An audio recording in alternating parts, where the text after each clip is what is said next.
pleasure to present to you Dr. Martin Luther King, Jr.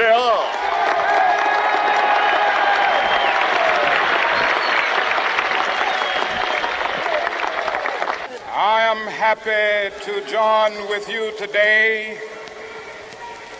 in what will go down in history as the greatest demonstration for freedom in the history of our nation.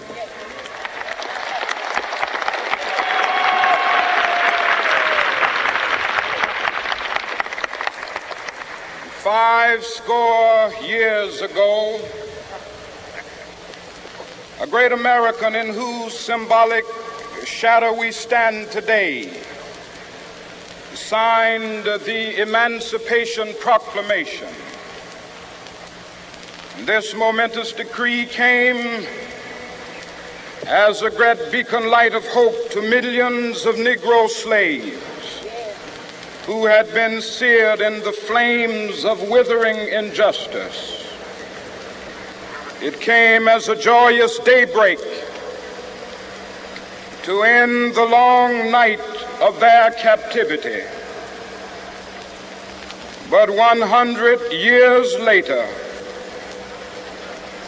the Negro still is not free. 100 years later, the life of the Negro is still sadly crippled by the manacles of segregation and the chains of discrimination. 100 years later, the Negro lives on a lonely island of poverty. I have a dream that one day this nation will rise up and live out the true meaning of its creed. We hold these truths to be self-evident, that all men are created equal.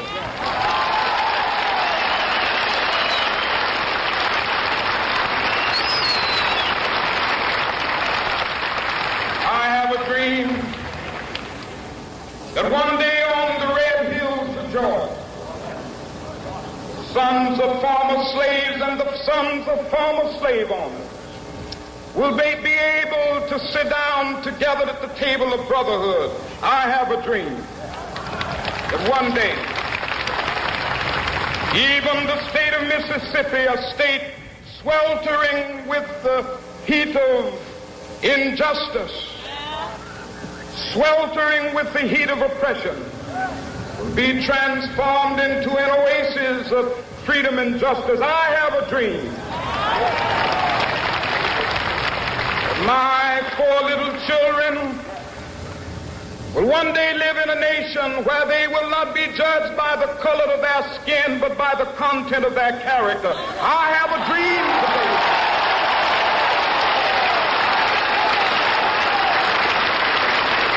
I have a dream that one day, down in Alabama, with its vicious racists, with its governor having his lips dripping with the words of interposition and nullification. One day right there in Alabama, little black boys and black girls will be able to join hands with little white boys and white girls as sisters and brothers. I have a dream today.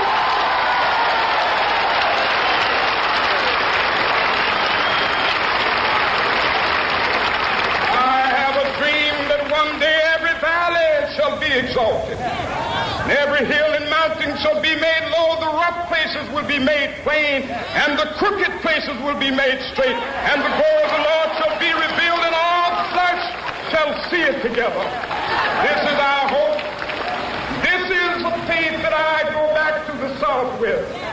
With this faith, we will be able to hew out of the mountain of despair a stone of hope. With this faith, we will be able to transform the jangling discords of our nation into a beautiful symphony of brotherhood. With this faith, we will be able to work together, to pray together, to struggle together, to go to jail together, to stand up for freedom together, knowing that we will be free one day.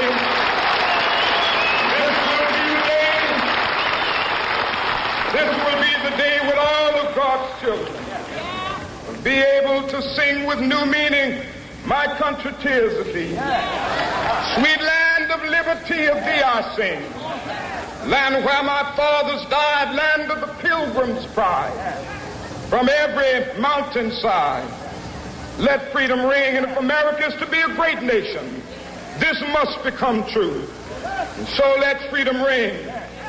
From the prodigious hilltops of New Hampshire, let freedom ring. From the mighty mountains of New York, let freedom ring. From the heightening Alleghenies of Pennsylvania, let freedom ring. From the snow-capped Rockies of Colorado, let freedom ring. From the curvaceous slopes of California. But not only that, let freedom ring from Stone Mountain of Georgia. Let freedom ring from Lookout Mountain of Tennessee. Let freedom ring from every hill and molehill of Mississippi, from every mountainside. Let freedom ring, and when it happens, when we allow freedom ring, when we let it ring from every village and every hamlet, from every state and every city, we will be able to speed up that day when all of God's children, black men and white men, Jews and Gentiles, Protestants and Catholics, will be able to join hands and sing in the words of the old Negro spiritual, free at last, thank God Almighty.